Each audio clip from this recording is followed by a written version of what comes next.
of this year has been the assault on truth. At the end of every year, I love going back and looking at what we covered and how, kind of like a self-evaluation. And when I went back and looked at January, our program from the weekend of Trump's inauguration was like a time capsule. I asked a bunch of questions pertaining to the Trump White House and the media. I asked, will President Trump deny reality on a daily basis? Will he make up his own false facts and fake stats? And if so, what are the consequences? Well, given the recent reports that he's questioned the authenticity of the Access Hollywood tape, I'd have to say yes, there is some denial of reality. Now, Trump's critics say a lot of this is ultimately about maybe his own insecurities, that he wants to project a winning image. That's why I think the single most inconvenient truth of the Trump era, the truth he can't escape, is from all the way back last year, November 8th, 2016. Losing the popular vote to Hillary Clinton, losing by millions of votes, contradicts all of the White House's claims about how the American people spoke and chose him so strongly. So for Trump, well, he opts for an alternate reality. One of the very first leaks of the year, one of the very first things sources anonymously told reporters, it was back on January 23rd, it was about how Trump had falsely told lawmakers that millions of illegal ballots had actually cost him the popular vote. Do you remember this? This was a big scandal. He was claiming 3 million people had voted illegally. Actually, Bill O'Reilly, of all people, asked him for proof. So you think you're going to be proven correct in that statement? Well, I think I already have. A lot of people have come out and said that I am correct. But the data has to show that 3 million illegals voted. Forget that. Forget all of that. Forget it, he said, and he changed the subject. But I don't think we should forget it. After all, this is part of the reason why the government set up a voter fraud commission. To this day, Trump continues to tout his electoral college victory. You know, during his first and only solo press conference in the White House back in February, he wrongly said he had the biggest electoral college landslide since Ronald Reagan. And there was this amazing moment where during the press conference, NBC's Peter Alexander had his phone out, he checked, he corrected the president, leading to this. I guess my question is, why should Americans trust you when you accuse the information they receive of being fake when you're providing information that's... Well, I don't know. I was given that information. That's obviously not a good enough answer, but nearly a year later, Alexander's question still applies. Why should Americans trust you? Of course, that same question applies to all of us. So now my question for the panel is if truth was the biggest casualty of 2017. Still here at the table, Sally Busby, John Avlon, and Joanne Lippman. John, in this choose-your-own-news environment, do you think fact checks, do you think corrections, do they really break through? They should. They're important. We need more fact checks in real time. We need more reality checks from anchors when people come on air and start spinning, and that applies to the president and the press secretary as well. You know, you asked, is truth the biggest casualty of 2017? I think that's the right term. It's wounded, but it's not dead. We need to keep fighting for truth because facts do matter, and we need to insist on it. And when we're confronted with spin, you know, what we're being confronted about the president's surrogates and staffers and the president himself goes well beyond the typical kind of spin and prevarication we've seen from previous presidents. There is unfortunately a steady stream of the fake stats and fake facts that you predicted the day before inauguration. And we need to confront that and not be afraid to call it out. And that, I think, in turn can help straighten America's civic backbone. It's a fight because the press's credibility is compromised as well. We do need to own that. But I think that's a result over decades of the rise of partisan media that President Trump has, if anything, accelerated and tried to capitalize on. Looking at how the president's communicated with the public and with the press, obviously Twitter, a popular source for him. What about good old-fashioned interviews and press conferences? I mean, Sally, when's the last time the president spoke with the AP? We haven't seen a sit-down formal interview with, you know, you've got one of the biggest news organizations in the world. Yeah, I mean, there's no question that the president has sought out friendly interviewers. Other presidents have done that. It's been pretty intense this year, I think. And I think the public is, as John said, it's very divided in the news sources that it goes to. And so you can get away with, you know, quite a lot of that and of not answering sort of honest questions. When you're talking about truth, though, I think we have to talk about a much larger context. This is not just talking about the presidency or the White House. We're talking about a year in the last couple of years where we have seen social media being weaponized by Russia and by other actors. I mean, Facebook acknowledged that 126 million of us, that's a third of the United States population, have been exposed to false reports posted by Russian actors. and by others. And so that also degrades trust. It's really, this goes well beyond the White House. It's designed to as well. I mean, that Russia's effort to influence the election via social media was classic disinformation campaign. It's designed to muddy the ground between fact and fiction. It's designed to sort of depress turnout and confuse people and demoralize people. And that's why it's so dangerous to democracy, which is why we've really got to forthrightly fight back. But it is, the fight is happening on multiple fronts right now. But it is a good fight. It is the good fight to defend democracy from this misinformation. But we should not take for granted the severity of it. Because it's happening from foreign actors, it's happening from the federal government, it's happening via social media. Joanne, it's almost Christmas. Normally, presidents hold an end-of-the-year press conference. Does it matter that we haven't seen President Trump use that solo format that other presidents have in the past? You know, the president's supporters and the rest of us hear from him very regularly. So typically that end-of-the-year press conference wraps up, is a chance for a president to talk about his achievements. President Trump talks directly with the population. So I would expect that, you know, we hear from him every day as it is. Right, but we're not able to ask questions every day other than shouting them when he's walking to and from a helicopter. And that's the way he likes it. I mean, you know, that's the argument. He views himself as sort of the way FDR used radio and JFK used TV. That's the way I use Twitter. But obviously, when he has these safe spaces on Fox News, so when he does give interviews, at least basically since May, it's only been with Fox News. That's right, and that's sort of, it's an extension of sort of the confirmation bias environment we're confronting in media, and I think that's also one of the real challenges because we need to all box our way out of that. We need to figure out as journalists, I think, thinking in a deeper way about how to weaponize facts so they resonate as much as confirmation bias online. I think the way he's used or not used media is really telling all year long. And think about it, you know, he decided not to fill out a March Madness bracket for ESPN. He skipped the Correspondents' Dinner. He skipped the Kennedy Center Honors. He hasn't gone on any late night shows or daytime talk shows. So it's more than, you know, just talking to Fox or avoiding press conferences. He's not using those kinds of entertainment outlets either to try to reach the population. And yet at the same time, I think we've seen late night comics get much more topical and political to great effect. And anti-Trump. And anti-Trump. You know, the Colbert Show's resurgence, this has been in many ways the year of the Colbert Show, rocketing to the top of late night because he did not back away from politics. He did not talk down to the audience. He decided to get smart. You know, we saw, you know, John Oliver as well. Jimmy Kimmel getting very political about healthcare and personal in a way about his child. That really resonated. And I think that also speaks to the way you can talk outside any particular bubble. Right, and people soak up information that way. Right. Panel, stick around. Much more after the break here. We're going to look at some data involving polarization, involving people in their own bubbles and silos. What can be done to burst our bubbles? To you and your family, it's time for Reliable Sources, our weekly look at the story behind the story, of how the media really works and how the news gets made.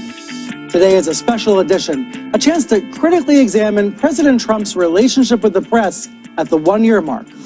Are alternative facts the new normal? Are partisan extremes here to stay? And what's the significance of all the leaks to news outlets this year? And later, it's the one end-of-the-year list that you don't want to end up on. PolitiFact's top editor is here to share the lie of the year. But first, I want to take you back in time. You know, so much has happened this year, it's easy to forget some of the shocking developments. For example, when you hear these words, are you still shocked? I have a running war with the media. They are among the most dishonest human beings on earth. That is how it began. On Trump's very first day waking up in the White House, he turned on the TV and he turned angry at what he saw. Journalists were pointing out that the audience for his inauguration was smaller than Obama's. So Trump fired back, exaggerating his crowd size and then sending Sean Spicer out to defend him. You know, Trump even described the inauguration weather inaccurately. He said the skies became really sunny after his speech, when in fact it remained cloudy and started to rain a little bit. I think that's actually a metaphor for the year. Trump painted a dark picture of American carnage and then said he alone could fix it. He believed his world was always sunny. When Trump played loose with the facts and journalists challenged him on that, he couldn't stand it. I mean, here's an example you've probably forgotten. This is from February. The murder rate in our country is the highest it's been in 47 years, right? Did you know that? 47 years. I used to use that. I'd say that in a speech and everybody was surprised because the press doesn't tell it like it is. It wasn't to their advantage to say that. It wasn't to our advantage to say that because it wasn't true. Obviously, fact checkers jumped into action, trying to counter the claim that he was making about the murder rate. But Trump's really cynical, sinister view of journalism that we don't really want to tell people the truth, it came through in his comments all year long. Here's another example. Radical Islamic terrorists are determined to strike our homeland. It's gotten to a point where it's not even being reported. And in many cases, the very, very dishonest press doesn't want to report it. They have their reasons, and you understand that. There he is telling members of the U.S. military that the press was intentionally downplaying, even covering up terrorist attacks. If anything, the opposite is true. All year long, I heard anchors and reporters and editors reaching for new ways to say that's not true and that makes no sense. And all year long, I heard the president coming up with new ways to call us the enemy. We are fighting the fake news. It's fake, phony, fake. A few days ago, I called the fake news the enemy of the people, and they are. That was February. Now let's fast forward all the way to August. Truly dishonest people in the media and the fake media, they make up stories. They have no sources in many cases. They say a source says there is no such thing, but they don't report the facts. Some people have gotten numb to this, but these are really sinister claims from a world leader and totally unsupported by the real facts. I mean, heck, there were times this year that I used White House aides as anonymous sources because the aides would not speak on the record. Journalists don't go around making up sources. But look, the onus was and still is on us in the press to better explain why we do what we do. For example, why we agree to keep sources anonymous sometimes, how we vet our facts. Trump's daily media attacks have been a challenge and an opportunity. So when he says something like this, It's frankly disgusting the way the press is able to write whatever they want to write. And people should look into it.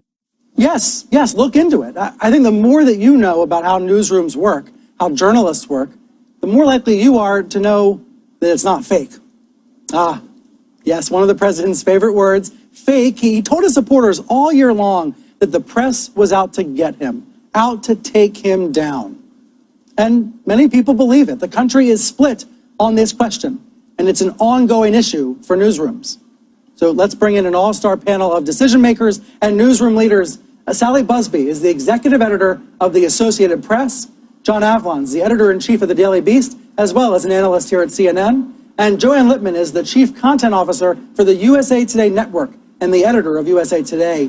She's also the author of the upcoming book, That's What She Said, What Men Need to Know and Women Need to Tell Them About Working Together.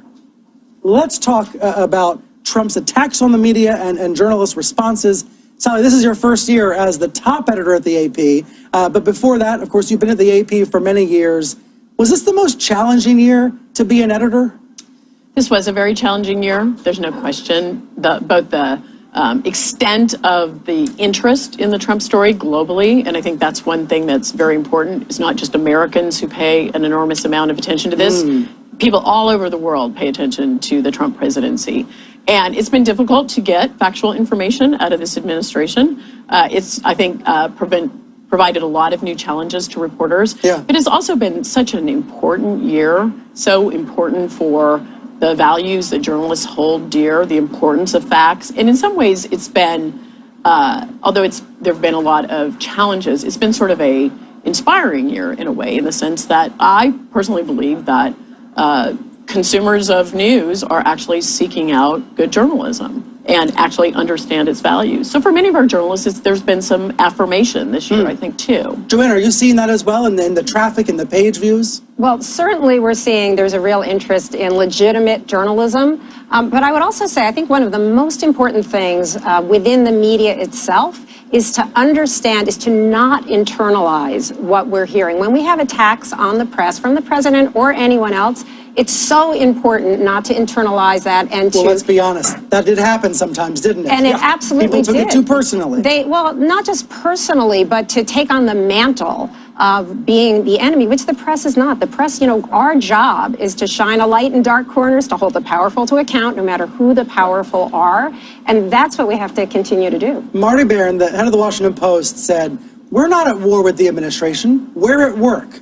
But John, do you think most people believe that we're not at war with Trump? I hope so, because that is really fundamentally what's happening here. Look, we are a guarantor of liberty. We are not the enemy of the American people. The founding fathers built in the First Amendment as a check on power grabs, to hold the power to account. But you feel like you need to remind people of that nowadays, don't you? Yes, I do. But I think also people are being reminded that they can't take democracy for granted, that the free press isn't free. And that itself has an invigorating effect that I think is actually the silver lining we can take from all these conflicts. Because this is sort of advanced civics people are experiencing in real time. A lot of the old certainties about liberal democracy that I think people assumed or believed was ascendant around the world inevitably are being pushed back, not just at home, but around the world. So this is a time for the free press to stand up, for citizens to stand up and get involved, because the alternative is too terrible to imagine. Trump certainly has forced conversations about profound issues, right? Yeah. We're talking about the most important basic values that we all may share or not share.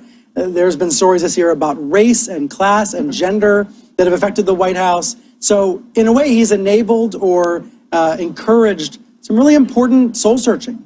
Yeah, it's the old, there must be a pony in here somewhere, and I think there are silver linings. I do think people are taking more civic responsibility. And I think you're seeing that even in subscription rates, people subscribing to newspapers and joining and membership models that they hadn't before.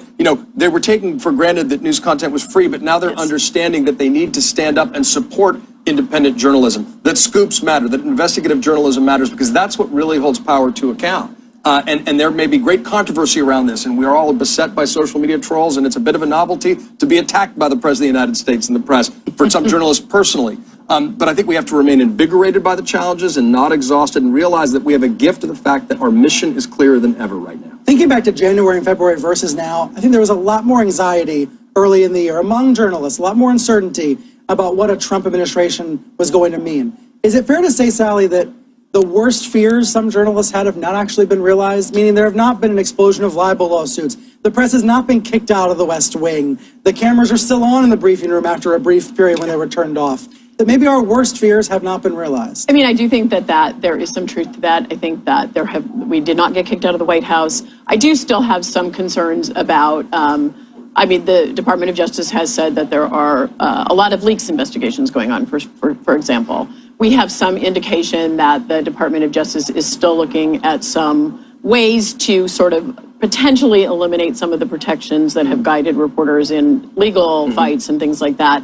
And a lot of that is still up in the open. I think there's also, frankly, a lot of journalists have actually kept their nose to the grindstone fairly well and chased facts. And I think that has been the best thing that has happened this year. Every time we get distracted into sort of what I would call not terribly important fights with the White House, it takes us away from our main mission, which is to go out there and find out what is actually going on.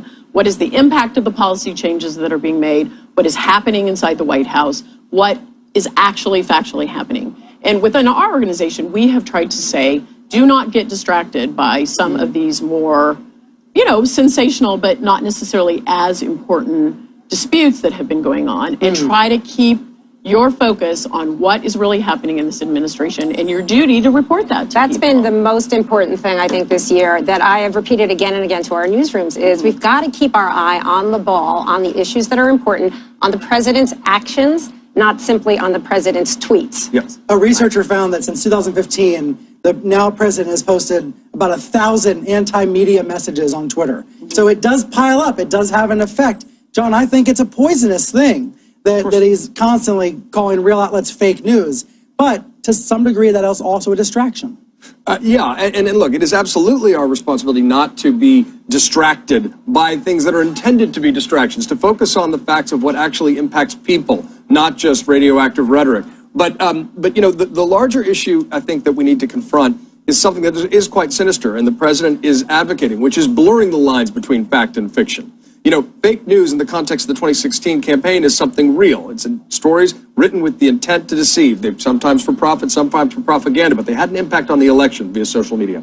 For the president to try to take that term back and direct it at credible news outlets, places that are filled with imperfect human beings, but who do check backs, who do correct mistakes, who are pursuing truth every day. But what about the perception that journalists are so sloppy, they're making mistakes all the time? I mean, John, if you watch Sean Hannity show as often as I do, you must think that journalists are an evil species, constantly screwing up on purpose to hurt the president. Right, and that would be false. But Sean Hannity lives in this sort of, glass throne someplace out in... CNN did have 3 people resign because of an error. We've seen errors at other major news outlets as well. Brian Ross suspended this month. And those are corrective. That is evidence of the fact that standards matter. And then when people make mistakes, they are, taken into account. I don't think, we should overcorrect because you're never going to please some folks. But look at also the source of the objections is an administration, unfortunately led by a president who lies at an uncommon rate, even compared and especially compared to other presidents. So this disregard for truth, got to flow both ways, is coming from the president, not from the press. And we need to remain steadfast in insisting on a fact-based debate, recognizing that everyone's entitled to their own opinion, but not their own facts, and we can fight on that ground. Can I just add, though, on this whole concept of fake news? Yeah. This is something I think is very dangerous just as a meme. Mm-hmm. I've actually instituted a rule at USA Today and the USA Today Network, which is 109 local newspapers like the Detroit Free Press and the Arizona Republic. We don't use that phrase because it's not correct, right? There's false information, there's propaganda. We need to call it what it is. But again, by internalizing that phrase and repeating it ourselves, it's a real misnomer. It's not news. Quick break here. Let's keep this going right after a quick commercial break. On the other side, we're going to look back at Inauguration Weekend. Some of the questions we had then and whether we have any answers now. Stay with us. We're just getting started. No, but you had the interview of the year with Rex Tillerson, the Secretary of State, did not deny it. That's right. who refused to deny it because he's not a liar. So listen to what the former Director of National Intelligence, James Clapper, has to say about Vladimir Putin praising the president. I think this past weekend is illustrative of what a great case officer Vladimir Putin is.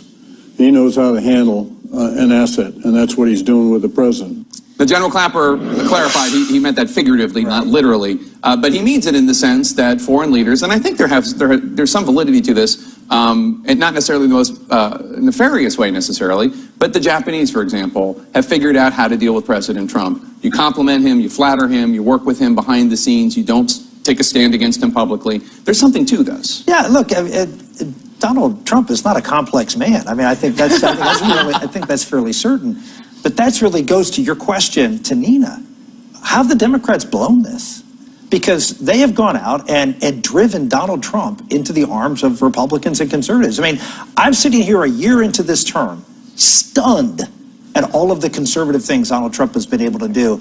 And it's because he's getting no quarter from the Democrats. The Democrats are just going after him hammer and tong, and he has no choice but to go and drive the conservative agenda and all the regulatory things he's done. I mean, this is an impressive lineup of things the Democrats are screaming about. The one chance, and they did. They had this. I forget what it was.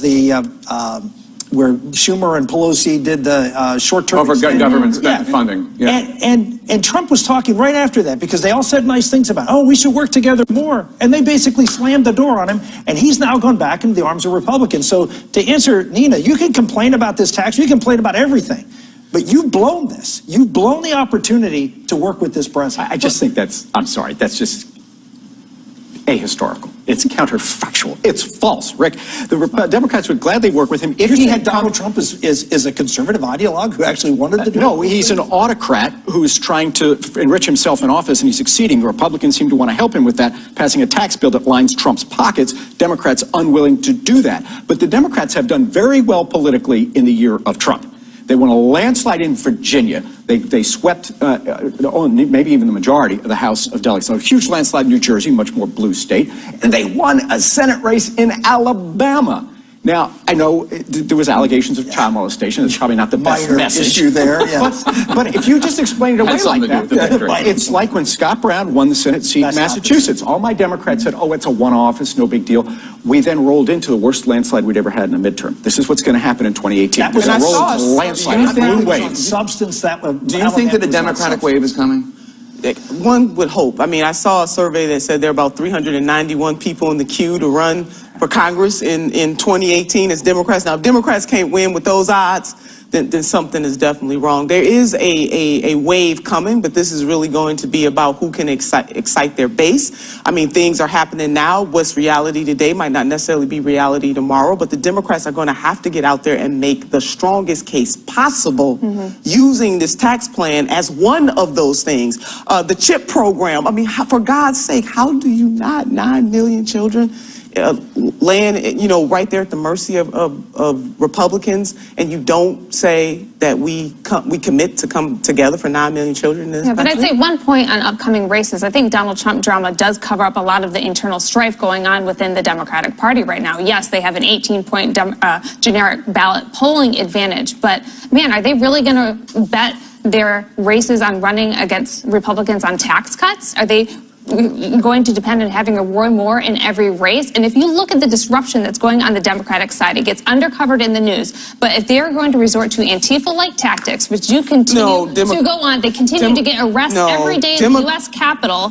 They continue to break buildings. It's happening. But you're sweeping all Democrats with a broad brush like that? No, there is not one Democrat that I know of that supports any type of physical violence I saw an whatsoever. event by Tim Not Floyd at all. get shut down this weekend. I've seen people take over a mic by Bernie Sanders. There's going to be more attention focusing back to that. And if you can't get your house in order, you don't have a chance of beating Trump. I want to ask one final question of you two, which is in the recent CNN poll, 66% of Americans say that they see the tax bill as doing more to benefit the wealthy than the middle class.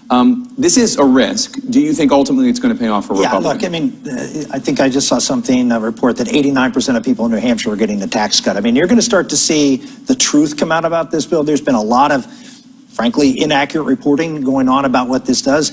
You saw AT&T, Wells Fargo, a whole bunch of companies now coming forward and say, hey, by the way, we're raising our wages. We're giving bonuses. This will trickle through, and that will be the reality instead of the rhetoric that was leading. But you also saw other corporations who are giving benefits to their tax holders at the expense of the workers. And shareholders, excuse me. But I gotta say, there is not one Democrat that I know of that believes in violence at any of these events. But we it does keep disavow happening. It that. does keep No, happening. there is a Happened in disruption Charlottesville, wasn't Democrats? Right, that's right. But there's a disruption Those were environment Republicans going either. on, Jake, in this country to really push the political elites to do something for the people, and that does not mean violence. All right. Thanks, one and all. Merry Christmas to everybody here. While President Trump enjoys the holidays at his resort in Florida, kids and adults can enjoy his robotic replica at Disney World's Hall of Presidents. What if Robot Trump got loose in the park and something went horribly wrong?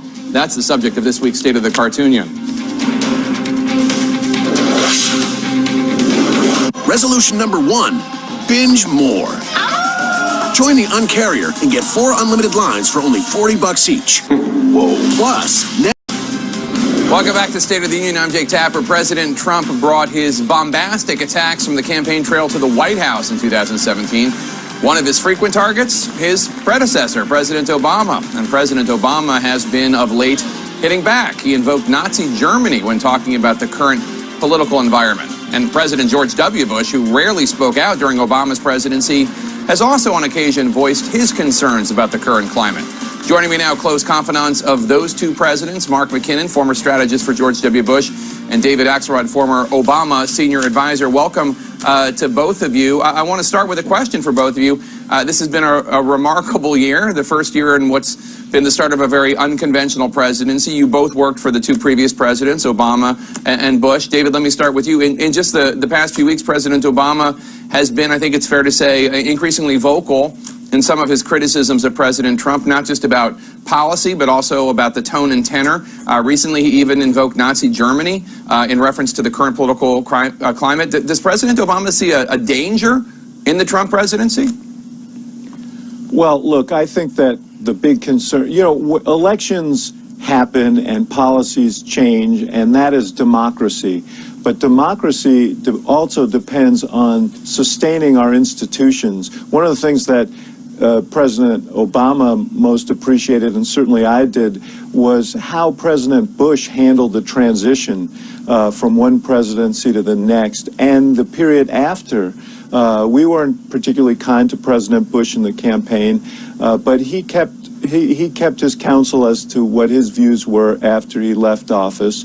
And what you see now is a president who delivers hammer blows again and again to fundamental institutions of our democracy and adds to cynicism about our democratic institutions. And I think that's what President Obama was speaking to, and President Bush has spoken to it as well. Policies change, views are different, that's part of the system, but our institutions have to be sustained, and that's something that this president doesn't always appreciate. And Mark, your former boss, George W. Bush, did something unusual for him. He made comments in the wake of the white supremacist rally in Charlottesville that seemed in some ways to be a rebuke of President Trump. Take a listen. Bigotry seems emboldened. Our politics seems more vulnerable to conspiracy theories and outright fabrication. We've seen nationalism distorted into nativism. We've forgotten the dynamism that immigration has always brought to America. And since he left office, President Bush has really tried to stay out of politics.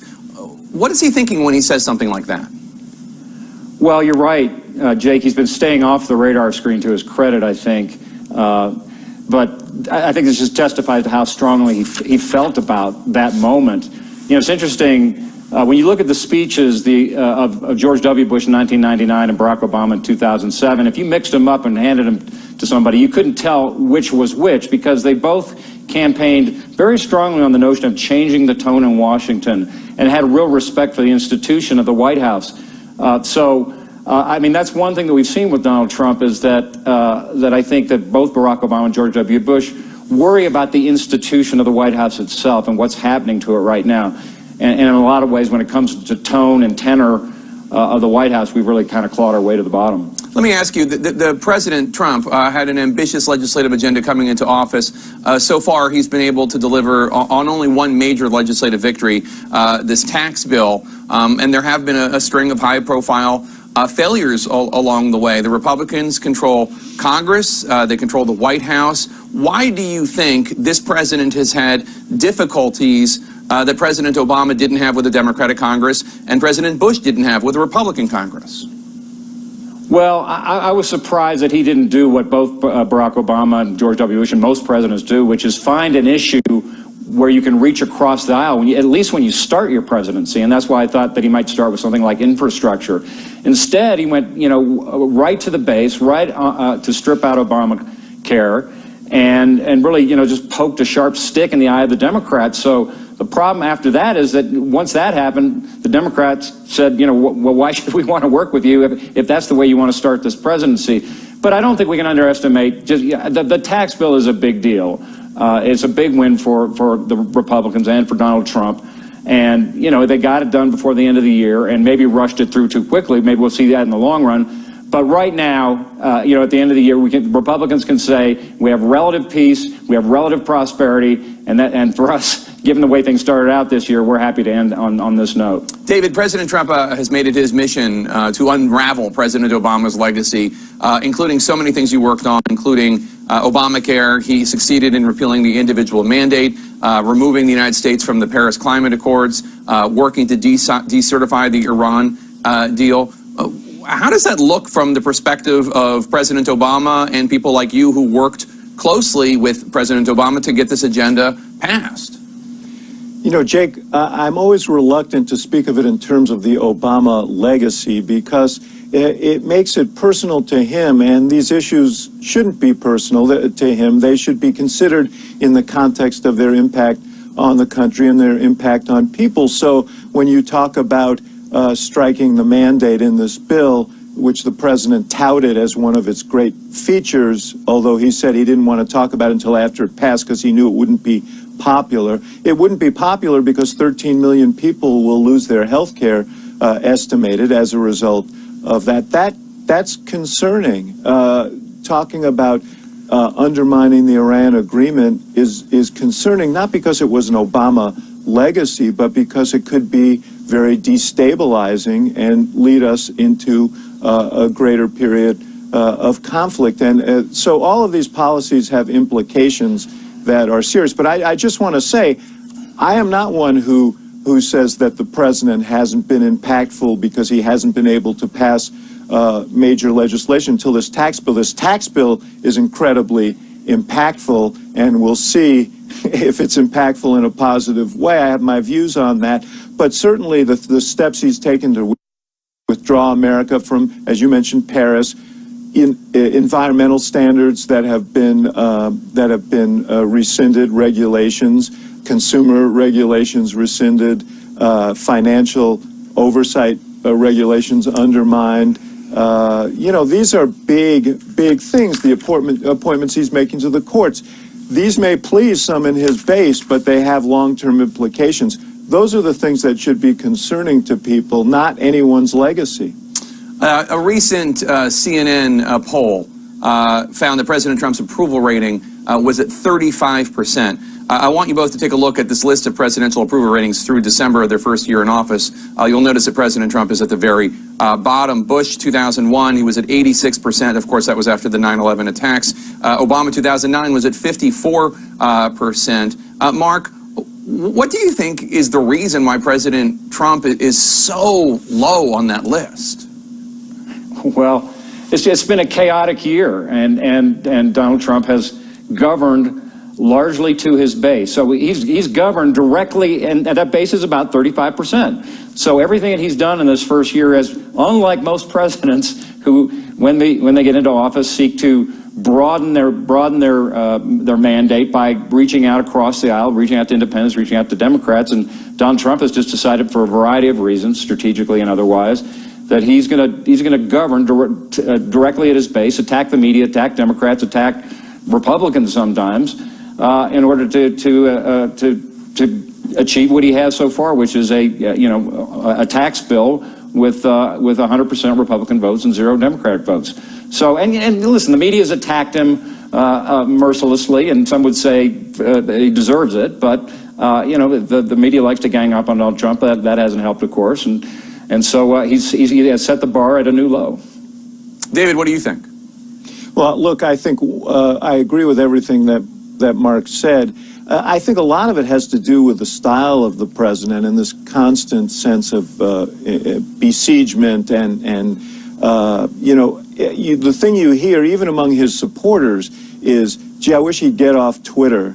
There is this impulsive quality to his behavior that makes people uncomfortable in a president of the United States. The words of a president mean something, and he seems to fire them off without a whole lot of thought, and oftentimes creates controversies that are needless. So he, in addition to all of the catering to his base, I think he's also making people, even within his base, uncomfortable because of his style, which doesn't fit the grave responsibilities of the office that he holds.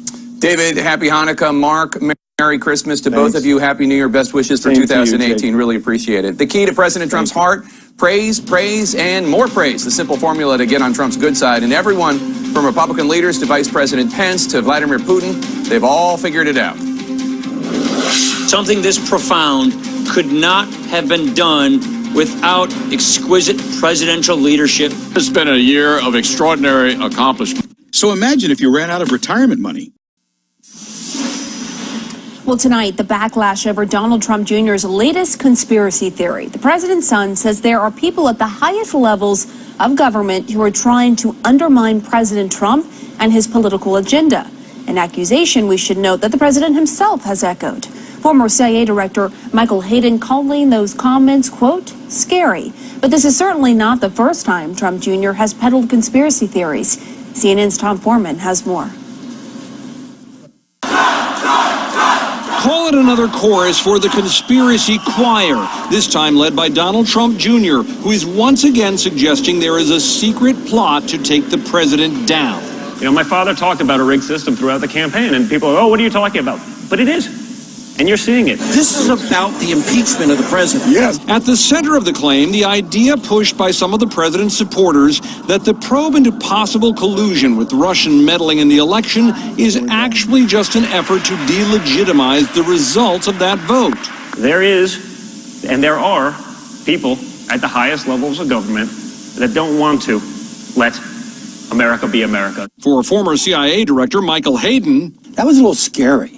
I mean, that is an appeal to the heart of autocracy and challenging the patriotism of those folks who work in the United States government. Say something.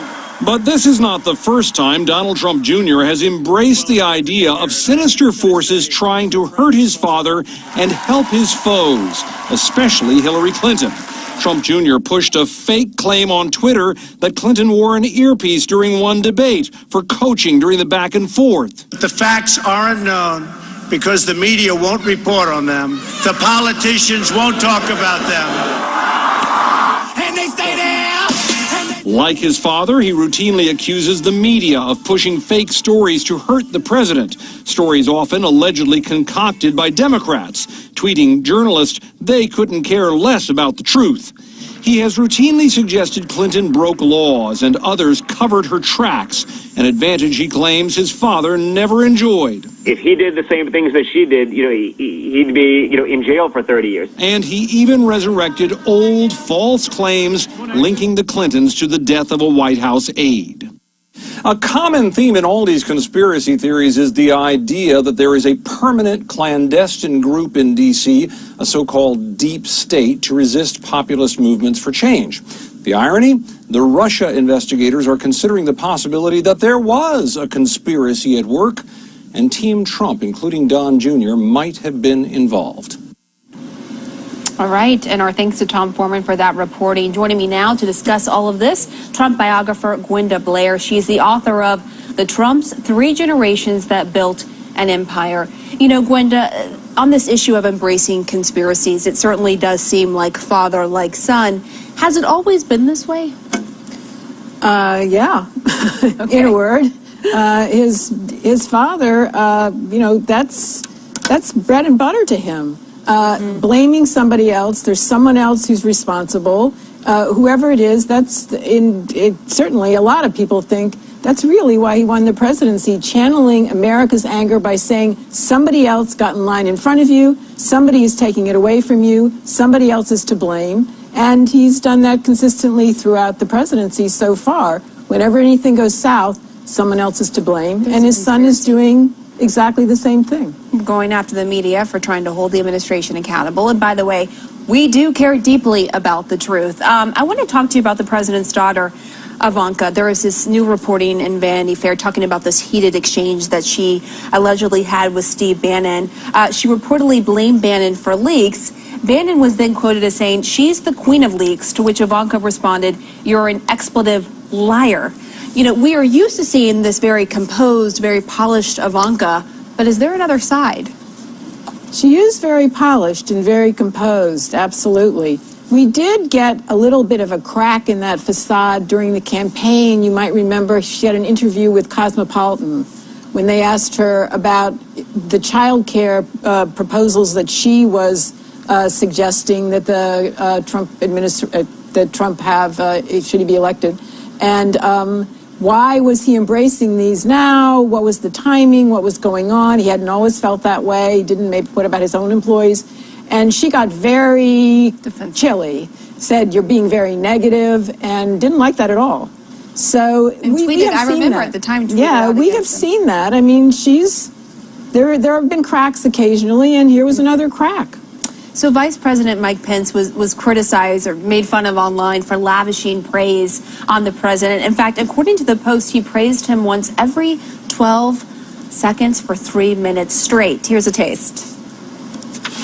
I'm deeply humbled as your vice president to be able to be here because of your leadership, Mr. President, and because of the strong support of the leadership in the Congress of the United States.